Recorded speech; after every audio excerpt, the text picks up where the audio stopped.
No, like when Joseph say do it, the boys did it. These is grown men making their own money and they have their own lives and they are in charge of themselves. Wait a minute, Joseph. I'm fucking now. You fucking, I'm fucking.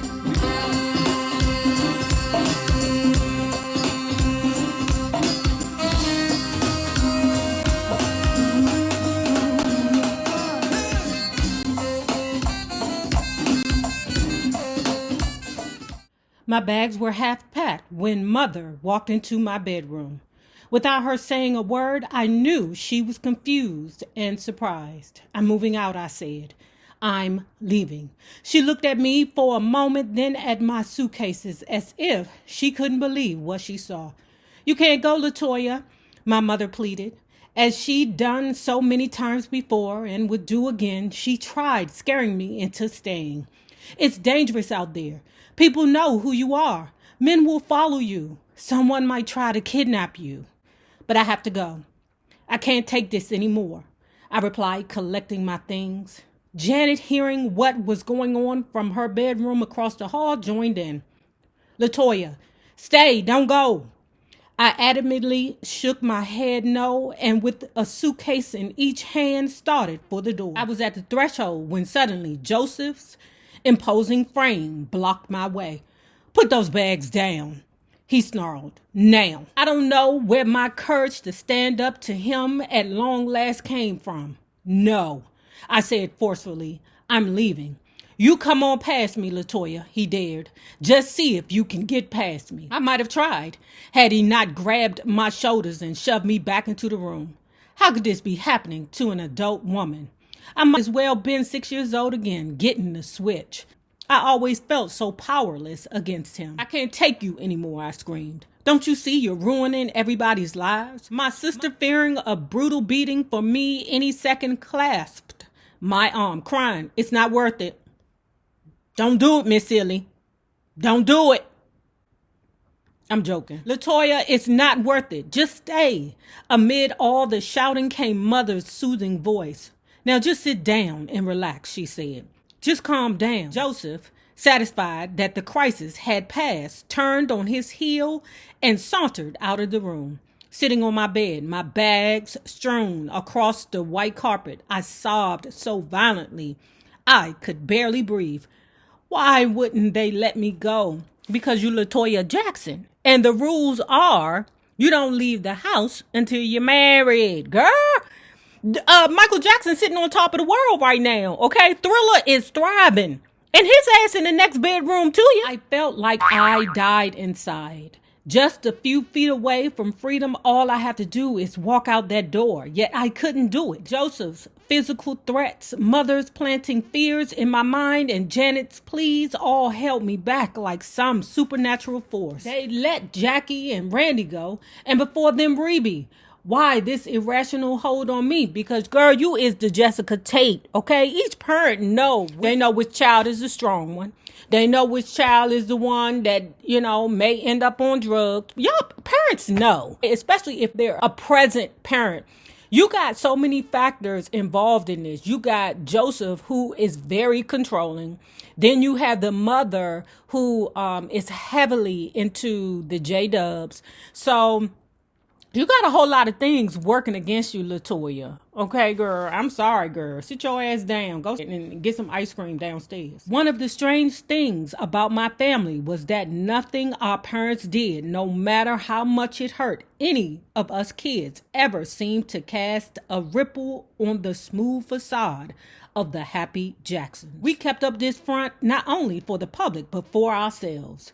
Perhaps it seems contradictory that amid the brutality and humiliation, I still treasure many beautiful memories of my family. The fun we shared, the practical joking, the intense closeness, while all genuine and heartfelt, were defenses that enabled us to deny what really went on at home. Family life continued.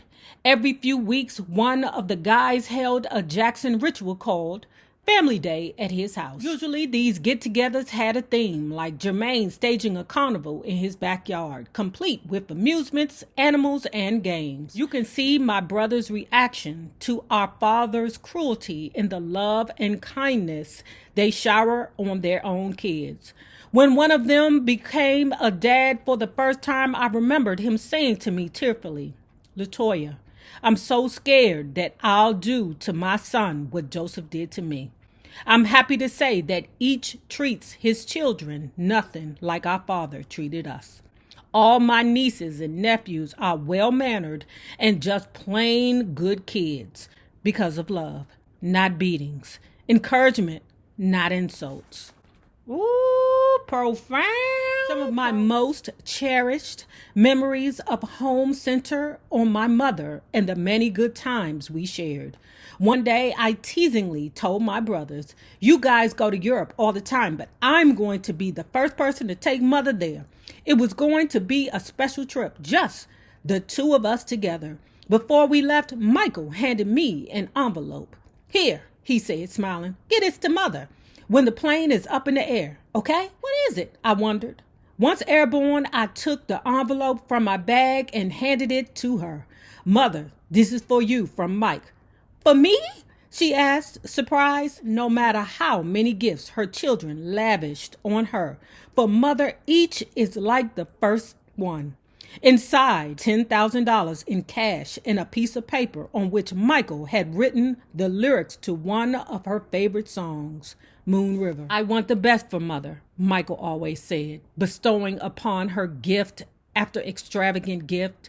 He'd instruct jewelers coming over to the house, "Bring the best you have." The Jackson dynamic is such an enigma because on one hand, as a Jackson child, you don't feel protected by your mother.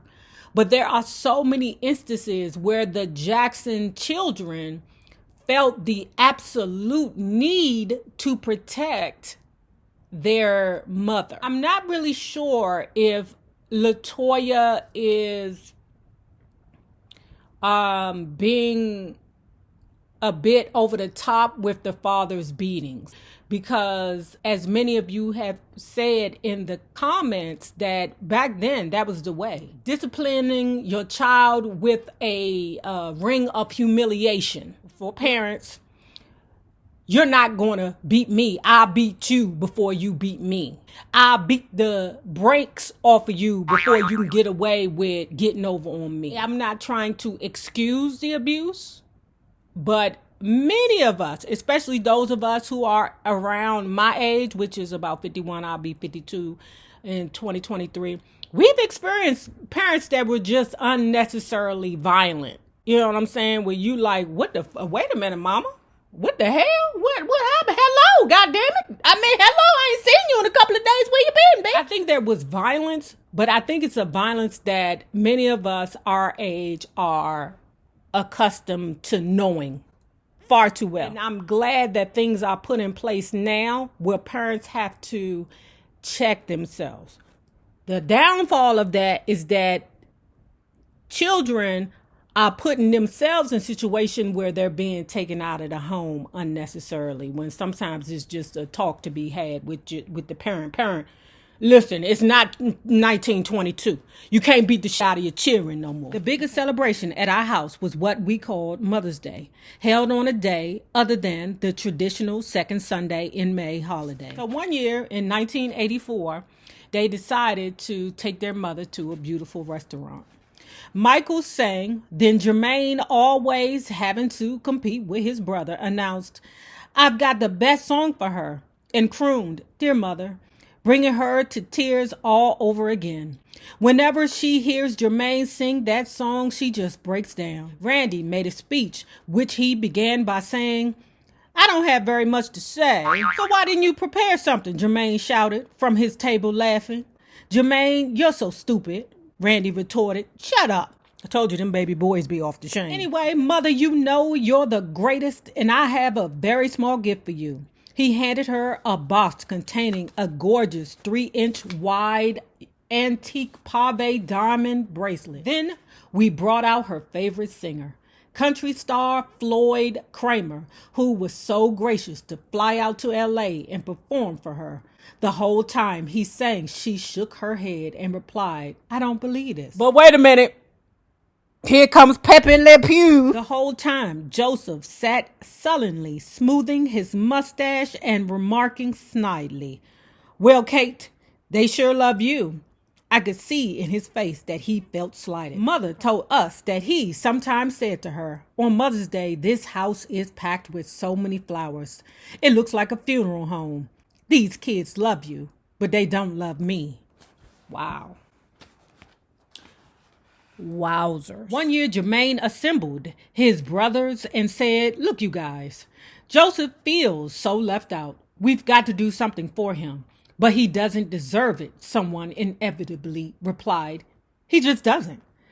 "Oh, let's do it," Jermaine put in. "Despite receiving the worst abuse of anyone, my oldest brother always takes up for Joseph, no matter what. Since then, the guys have occasionally taken their father out to dinner. But as opposed to the joyousness of Mother's Day, the atmosphere is tense. The conversation strained. It would be comforting to think that maybe these evenings out made Joseph regret having missed out on the joys of fatherhood. But sorry to say, they didn't. In the summer of 1984, the Jacksons mounted the largest concert tour in history, named the Victory Tour, after the album that Jackie, Tito, Jermaine, Marlon, Michael, and Randy were recording together. Since their last tour in 1981, Michael had soared past his brothers in popularity, leading the wide speculation as to why the world's preeminent entertainer would bother to perform again as part of a group. It almost seemed like an act of charity. The truth of the matter was that Joseph's mother and the guys pressured him into it. I could see that. My father always made it a point to state publicly that while Michael was indeed a brilliant star on his own, he was better surrounded by his family. I also see that. The more my brother distanced himself from Joseph professionally and personally, the more obsessed Joseph became with getting Michael back. His motives for staging this reunion tour weren't purely sentimental. It truly rankled him that he no longer controlled the guys' careers. Suddenly, all the past disputes and dissatisfaction with his management were forgotten, and my father was back in charge as co-promoter with Mother, for which they would receive 15% of the net. What? From the moment it was announced the previous fall, the Victory Tour was a headache for everyone. Things could never be like in the old days. You know, like when Joseph say, "Do it," the boys did it. These is grown men making their own goddamn money. And they have their own lives and they are in charge of themselves. Wait a minute, Joseph. I'm fucking now. Okay? You fucking, I'm fucking. Since firing their father and Wisner D-Man, each of the guys had retained his own managers and advisors, which now complicated things. Michael had Frank DeLeo and John Branca. The other brothers and my parents had their own representatives. Parents? What did the parents need representative for? Was Joseph and Katie singing and dancing? Plus, springing up like weeds came a cast of would-be promoters, coordinators, advisors, and hanger-ons, all jockeying for positions with the family. Most were frustrated by the way we do business, discussing matters in meetings and then deciding through a vote majority rules. Mistake number one was Mother and Joseph's decision to bring in flamboyant boxing impresario Don King to run things. What? What the Jesus, girl? Before I even read this, I'm telling you all what. Joseph was like, let's hire the black man to do it. We don't trust the white man. Let's hire the black man. Child, the worst black man you could ever hire. Don the King. Is he still alive? Is he dead? Because I'm sure it's a lot of people that want to murk his ass out there. We'd interviewed several big name experienced concert promoters, but somehow my father convinced most of the guys King was right for the job. The self-proclaimed world's greatest promoter often came to the house to deliver long-winded monologues extolling his virtues. I am the best, he boasted. The greatest. And on and on. The whole time Michael and I sat together in the last row of the family theater, staring incredulously at his electroshock hairdo and glittering rings and muttering under our breath, "Oh God, now you should have a black person promoting you." I knew that was coming. King and imposing presence bellowed at us like we were little idiots. Why make all these millions and millions of dollars and give it to the white man? The dollar signs in his eyes blinded King to the bigger issue, which was the mind-boggling logistics of a tour that size. It wasn't about race or money. It was primarily about crowd control and the guy's security, especially Michael's. Since Thriller, my brother, had received untold death threats. One reason he'd opposed the tour from the beginning. "LaToya," he confessed, "I'm so afraid. I know we've gotten threats like this before, but it's different now." "We should have a promoter who is competent to handle the job," Michael argued, but his cautionary words seemed to fall on deaf ears. "That's not the point, Mike," Joseph said. "King has the money, and he wants to do the tour." "But Michael Jackson has the money." "That's not the point, Mike," Joseph said. "King has the money, and he wants to do the tour. I'm sure it will be fine. And if we're going to give away the money, we should give it to the black promoter. No, you should give it to the competent promoter. Okay?"